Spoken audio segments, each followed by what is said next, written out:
WP-Get Web Dev Tutorials for all user levels. Alright, so today's video is about the template, or starter template that I put up as a video yesterday, which is my beginning of a container-based site for Elementor for when they finally actually release the containers. Now, what I'm going to do is show you the benefit of doing that and how quickly you can change the design to get cracking and started with what you're going to do for a client. All I'm going to look at is, and actually, in fact, you can see on this page here, this is the template that I put up in the video yesterday, but all I've done is change the hero and some of the colors. I've left all the topography the same, and I'm going to show you how quickly we can do that.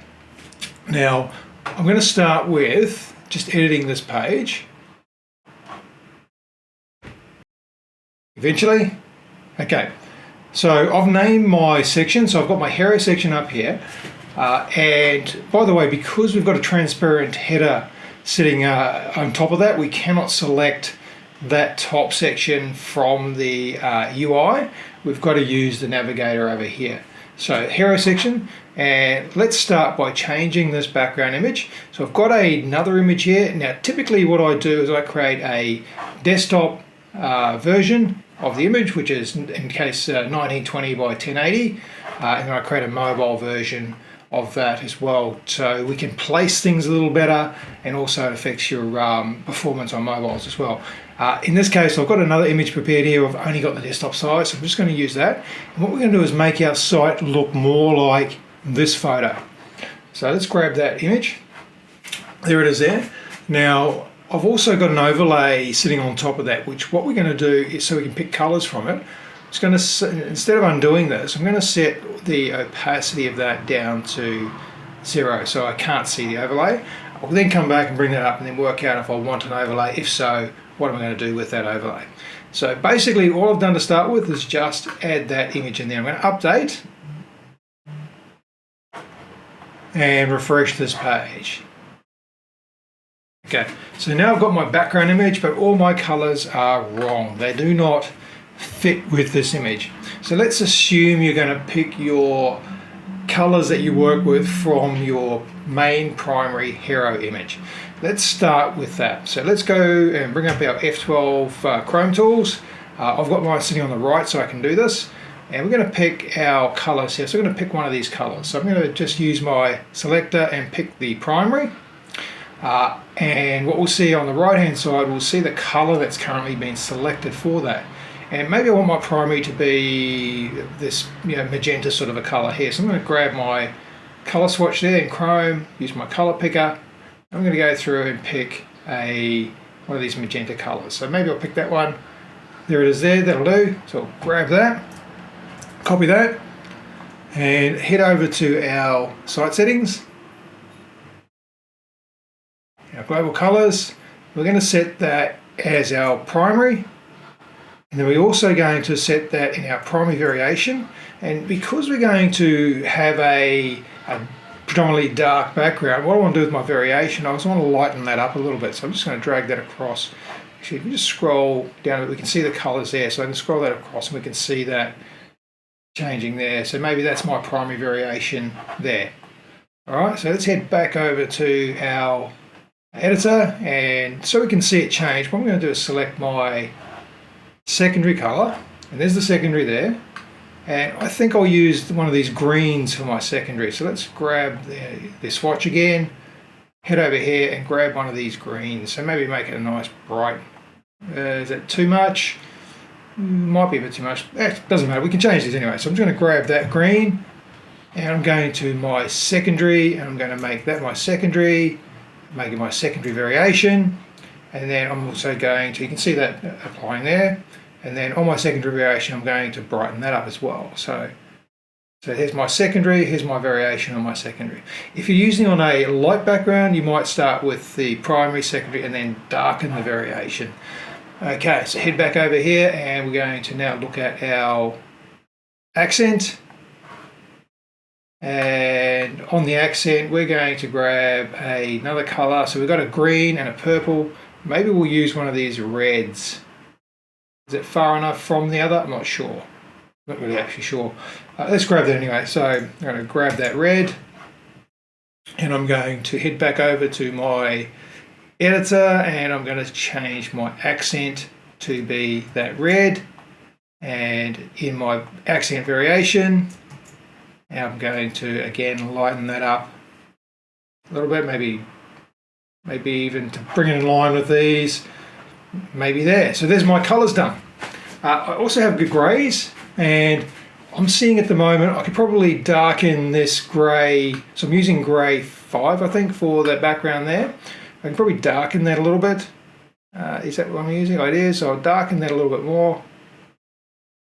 And my grey 4, which I'm using for the next step, I'm going to darken that a little bit as well. So we don't have as much of a step. There we go there. So we've got less of a step between these two here. Update that. Now I haven't changed any of the fonts. We can change all that later if we want to. But just to get this started, now if I look at my page here, refresh. Okay, there we go. So I've got my colors there, my alt button 2, contact us, all my colors here, typography colors, the marks, underlines and overlines, borders. So just by doing that, I've set all my colors to use all my default styling. Now from here, what you want to do is then look at this and go, okay, so for example, my alt button, using my secondary color for the background and having the white button doesn't work for me. So let's head over to Codebox, and I'm going to go to my topography, my forms and buttons, and my alt button, I'm using the color secondary for the background. So let's use color white for the foreground. So save that, head over and have a look. It's white. Actually, we should make that black, sorry, not white, so make it black. Here we go. Did I make the Alt 2? I did the Alt 2, sorry. I did that on Alt 2. There again, so we've got black now on that button, and on our accent on hover, we've now got white, still got black, so let's change that to have, on hover, we're going to change the color to white. Okay, and now we've got that didn't work. Oh, wrong one. I keep mixing up my Alts and Alt 2s. So let's go back to, I'm on the Alt 2. So I want the Alt 2 to be color white on the color white. And what we want to do is add a hover on that as well. So we go. So let's change to white. Now this one here, it's still black on hover. Head over here, we want to add hover on that. We don't have one on that at the moment. So what we're going to do is, this is SCSS, so you just chuck that in there, and we want the color to be, what do we say we want it to be? On hover, we want it to be white. You don't want to change the background color. We can if we want. It's going to use the elemental defaults for your buttons unless we override it here. There it is there, and now it's going to be white on hover. So let's say for the Alt button we don't want that background to be the accent. So it's the accent at the moment. We want it to be the accent variation, or the secondary variation. Let's do the secondary variation. So what I would do there in my code box, I would then add a background color on the hover of my var color secondary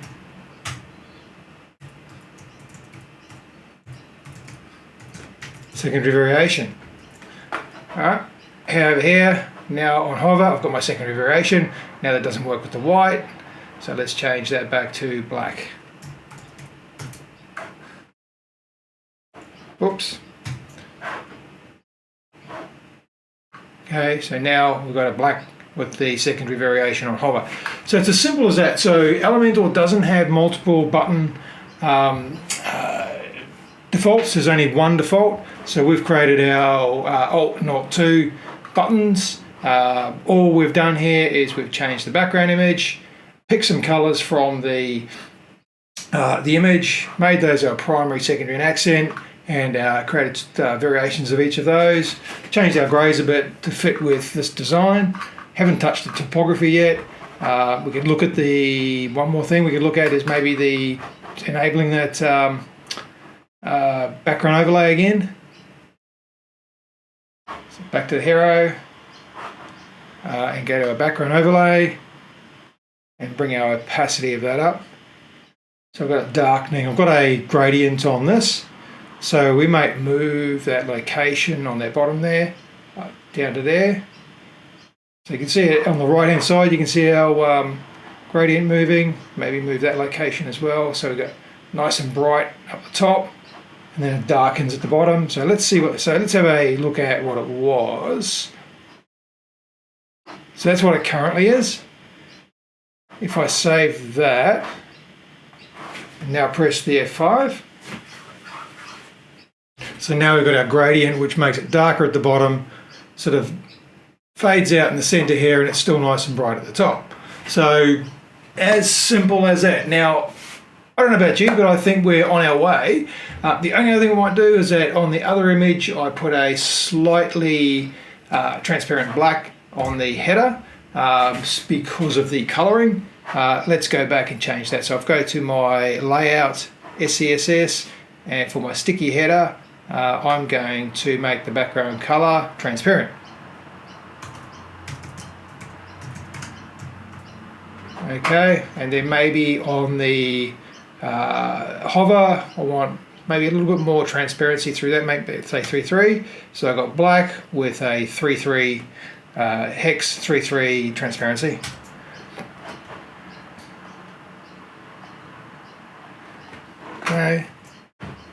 Okay, so you can see now I've got no background black with transparency on the top bar. It's just completely transparent. And as I hover, I've got that shrinking, so it's kind of a black. But as you can see, as I scroll through, watch the buttons, for example, I can still see a bit of the button through the background on this header. It's just a feature I like. You know, so as you scroll, you can kind of see where you're at, but you can still see your header. Now that's ready for me. That's ready to start designing the rest of this and laying this out. So I would now probably delete all of this content and then just add back what I actually want. How quick is that? That is a starter site ready to go just by adding an image, picking colors, changing a little bit of your CSS to deal with how you want that header to behave, change your buttons for your alt buttons. Your primary button would still be done through your site settings. In fact, I might even actually move that a little bit later because it probably makes sense, but in Elementor you can set your button, but that's only for one button. We don't have the alt buttons. So just thinking this through, we might actually look at not even using this button here in the Elementor settings. We might create our own default button here and then have our alt variations on that, or modifiers on that. Then we can edit it all in the one place. So this is a work in progress. As I work through these things, these are the kind of ideas and the thinking that I want to finalize. And as we build, we then know what do we do in Elementor and what do we not do in Elementor, just based on whatever limitations it has. But I think this is a great starting point. So what do you think? If you like this kind of thing, please subscribe, please hit the like button. Thank you.